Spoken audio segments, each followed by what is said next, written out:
Kifupi yani hili pori linakaliwa na watu wanaokula watu, na hao watu walijitenga na binadamu wa kawaida kuwa wao waliathirika na virus. Baada ya muda kupita, leo tena tunaona gari linaingia katika haya maeneo, na hapa tunamuona jamaa mmoja akiwa ndani ya hili gari. Huyu jamaa ni daktari, na hapa alikuwa anawahi kwenye mishemishe zake. Alipofika hapa akakutana na bonge la foleni. Yani hii kwa wale ambao wanakaa kwenye miji mikubwa kama wanaweza wakalifahamu hili, lakini kwa wale wenzangu na mimi wanaokaa vijijini ili hawezi kulielewa. Sasa jamaa akawa anasubiria hapa foleni itembee, lakini wapi. Lakini tena mara kidogo akaona magari ya polisi na ambulance zinapita hapa, ikionyesha kwamba huko mbele kutakuwa na tukio, ndio maana kuna hii foleni hapa haitembei. Na jamaa akicheki saa yake hapa anaona kabisa yani hapa anapoteza muda. Kwa hiyo jamaa alichokifanya hapa ni kurudi alipotokea aone kama atapata hata shortcut ili kukwepa ile foleni. Akiwa anarudi anaangalia angalau atapata hata mwenyeji wa hapa ili aweze hata kupata mwelekeo wa shortcut. Akamuona huyu jamaa hapa, akamwomba huyu jamaa afanye mawasiliano, lakini hata simu na yenyewe naye ilikuwa ni mbovu.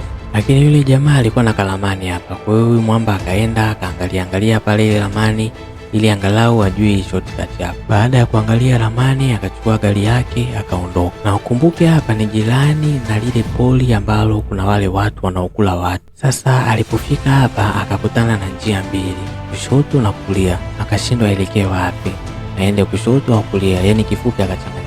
Lakini akaamua kukata kushoto. Yani hapa ingekuwa ni mimi ningekata kulia yani. Na hapo ndipo alipofanya makosa makubwa, kwani huko kushoto ndiko kule wanakuishi wale watu wanaokula watu wale. Yani kifupi jamaa akaingia wrong turn. Sasa picha linaanza akiwa njiani, mara ghafla akaona kuna mnyama amekufa. Yani ni kama huyu mnyama ameuawa alafu ametupwa kando ya barabara. Sasa mwamba baadaye focus na kuangalia mbele, anaangalia yule mnyama, anakuja kurudisha macho mbele, anakutana na gari, anashindwa kulikwepa na analigonga.